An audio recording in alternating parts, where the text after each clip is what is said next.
James Franco on SNL, 3 sketches you have to see.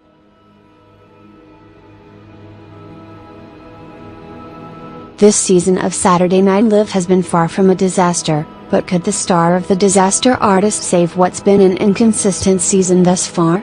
Despite James Franco's best efforts, the answer was no. Every episode has had its share of highlights, but digging through the misses has sometimes taken more effort than would be ideal.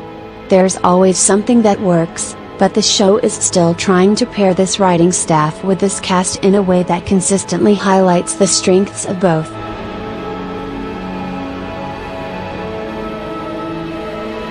Next week's Kevin Hart-hosted Christmas episode may break the streak and provide the first top-to-bottom strong episode of the fall-winter run.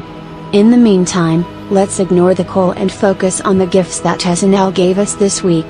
Here are 3 sketches people will be discussing over the next 7 days. Visit with Santa cold open.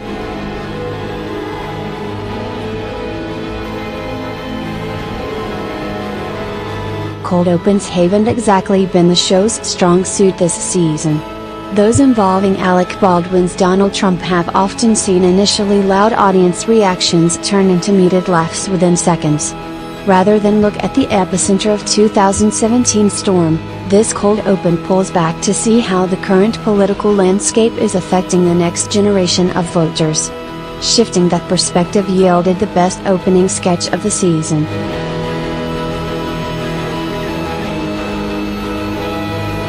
Having a group of kids deliver awkward questions to Kenan Thompson's Santa is on one level a cheap way to get laughs.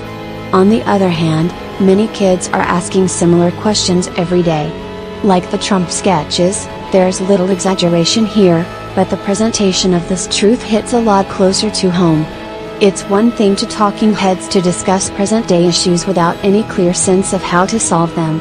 It's another thing to see pre-jaded children approach their teens already aware of sexual harassment, the dying coal industry, and the word feminazi.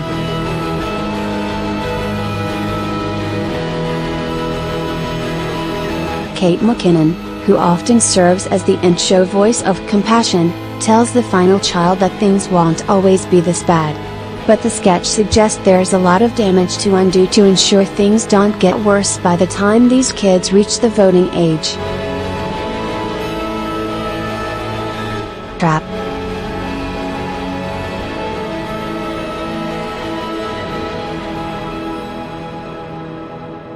There's drama, there's intense drama, and there's realizing Leslie Jones might actually throw up on live television drama. There's a grand tradition of gross-out sketches throughout SNL's history, massive head wound Harry, anyone? And now we can add this insane, over-the-top, legitimately upsetting installation to the mix. We were all Leslie Jones last night. Several things contributed to this working. Franco's commitment to his character's holiday cheer. McKinnon's consistent attempts to not break. The sheer unpredictability of the blood spurts, which added genuine tension to the mix. The interplay between audience and actors, with the former all but egging on the latter to take things to that next level. If any of these elements collapsed, the entire endeavor would have crashed through the floor.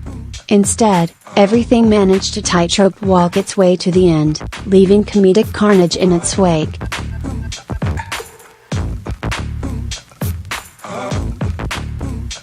This was base. This was dumb. This was puerile. This was fantastic.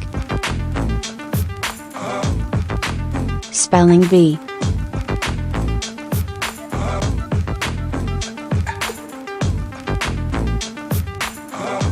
It's hard to quantify how much a host's commitment can add to an episode of Saturday Night Live. But it's easy to see when a host is giving it her or his all. That doesn't save a subpar sketch. That lasagna sketch was always going to be bad, but Franco sold it as if it were Celebrity Jeopardy! But that effort can sometimes take a fine sketch and send it into the stratosphere. This is such a sketch, with a simple premise that works because of Franco's utter commitment to the material. It's not that other hosts couldn't have played this character. It's that only Franco could have played this version of this character. When the right host gets the right role, it reminds you why SNL is so potent.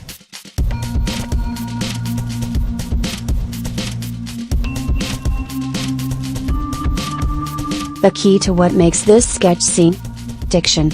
Franco's enunciation. Each line of dialogue is razor sharp, imparting purpose but also decades of pent-up frustration. On paper, a line like, "Little pig boy comes from the dirt" isn't inherently funny. But at that point in this sketch, uttered in that way by Franco, it turns into one of the greatest jokes in season 43. Its precision comes from a very patient, repetitious series of call and responses that arrives at that atom bomb of a punchline.